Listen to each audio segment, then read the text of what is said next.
Hello and welcome back. In this video, I'll walk you through on how to create a project specifically making use of Cartesify. So we are going to do that with the CLI tool, CartDevKit, create my game, assuming we are creating a game. So just to make things a little bit clearer, for the front end, all the options inside this front end are majorly for the core implementation of Cartesi rollup, and then the backend, the same thing, also for the core implementation. So everything related to Cartesify is inside this Cartesify directory. And for mobile app, in case you want to build a mobile app, it's also the functionalities are inside the mobile app as well. But right now, the template is not fully set up yet for mobile at the moment, so that's the work in progress. So but right now you can make use of Cartesify. So we select Cartesify and select which of the templates we want to work with. So we can choose to work with, let's say, the JavaScript template, and then we can also choose to work with the React template. Okay, let's work with React this time around. So once this is done, we can sit into my game and then open up our game. So as always, we need to move into the directories for each of these projects, and also don't forget you need your Docker to be running, because I'm going to be making use of Cartesi CLI as well. So let's first of all move on to backend directory, and then the next thing we want to do is to install all the required dependencies. While that is ongoing, we also navigate to frontend and install the required dependencies.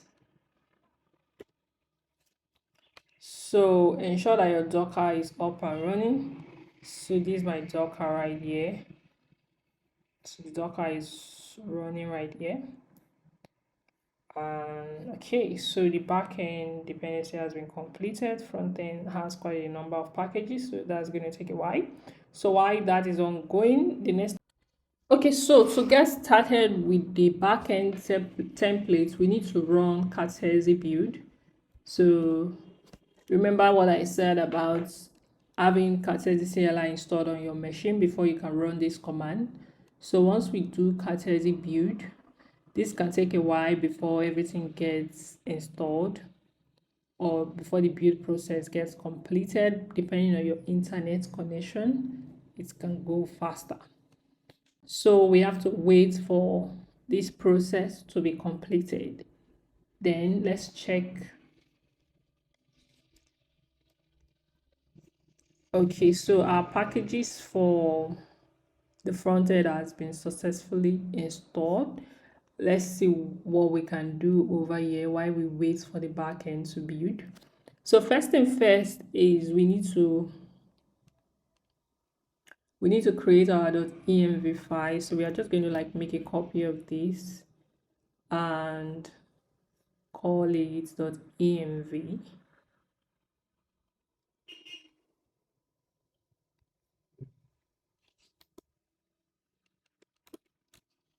So here we are going to put in our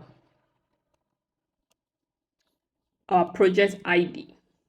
So this is very important, because if you don't do that, let's do npm start. If you do npm start, this is going to run, but we are going to encounter an error that says it's ongoing. Let's quickly grab the project ID.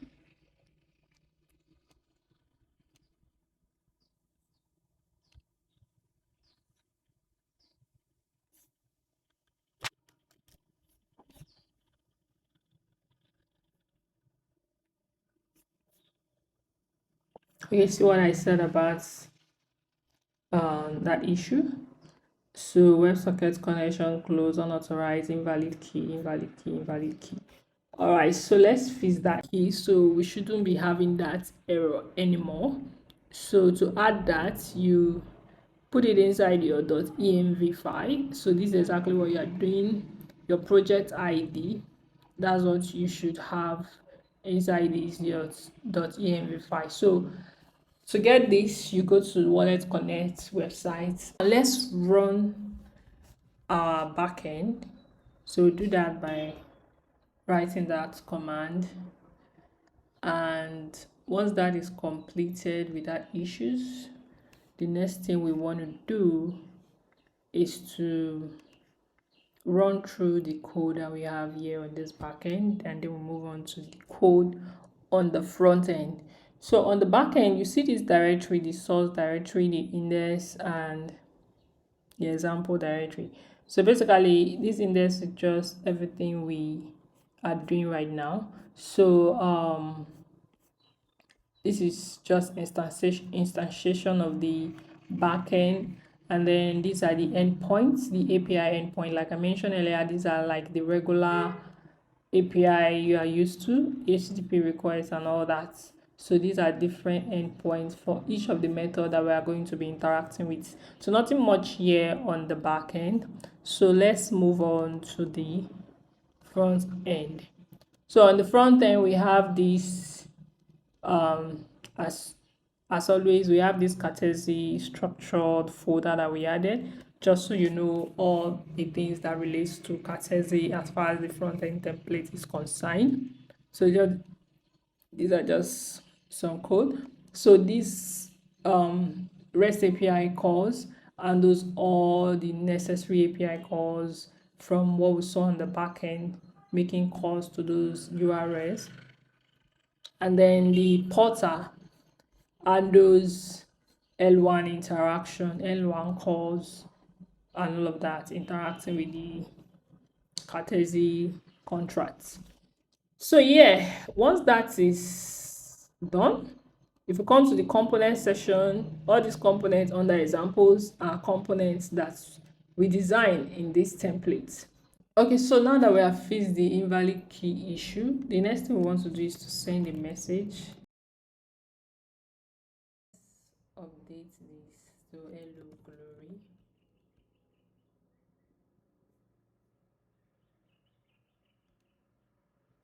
So we have successfully updated that, and we can also delete it if we want.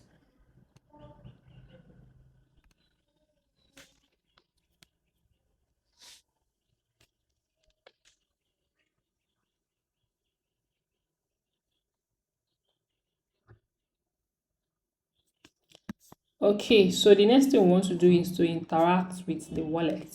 So right now, if we do get balance, we don't get anything, everything is zero. And we can, okay, this time around, let's work with the ERC20. So if we want to deposit ERC20, what we need to do is to do Cartesi address book. So this is going to give us a rundown of all the addresses. So I'm able to write that command because I have Cartesi globally installed on my system. So this is the test ERC20 token. So I'll copy this, and to do is to transfer ERC20. We want to transfer ERC20 token, and we have entered the amount and the address. So we click on deposits.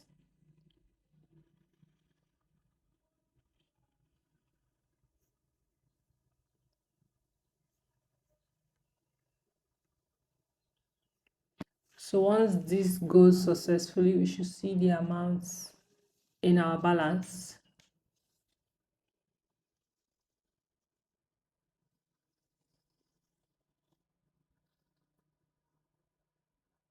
So if we click on get balance, we can also see it on the log here. So this is the 30, the RSC 30. This was the initial one that we deposited. So if we click on voucher, that means we want to withdraw that 30 because that's the amount that is there.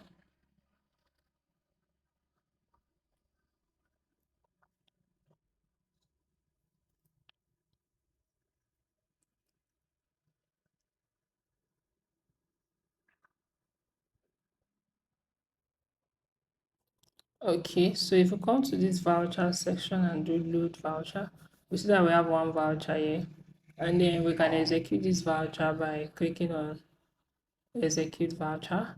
So this is going to withdraw the money completely. Once this is successful, this balance should update. So this is the balance we have, and if you come here, we no longer have that 30 that was there before. So if we try to execute again, you see that voucher has already been executed. And this section is to increase the epoch time. Remember when we are running the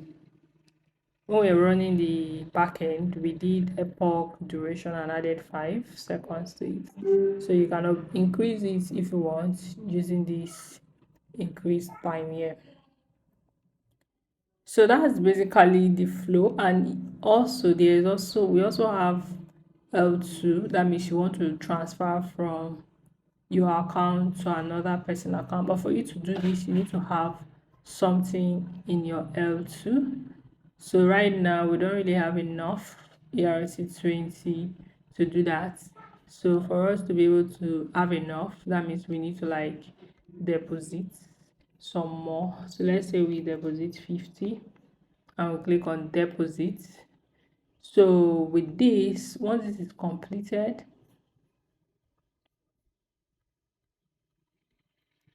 I'm going to transfer some fund from this account to another account, but that fund is going to remain in that person's L2 account. So until the person withdraw and execute the voucher, that's when it gets to the L1. So now let's get the account that we want to transfer to. Assume we want to deposit some fund to this guy's account. So let's go back and do that. So we'll click on L2 and then we'll put the address of the person that we want to send some fund to. So and then we do L2 transfer. So this is going to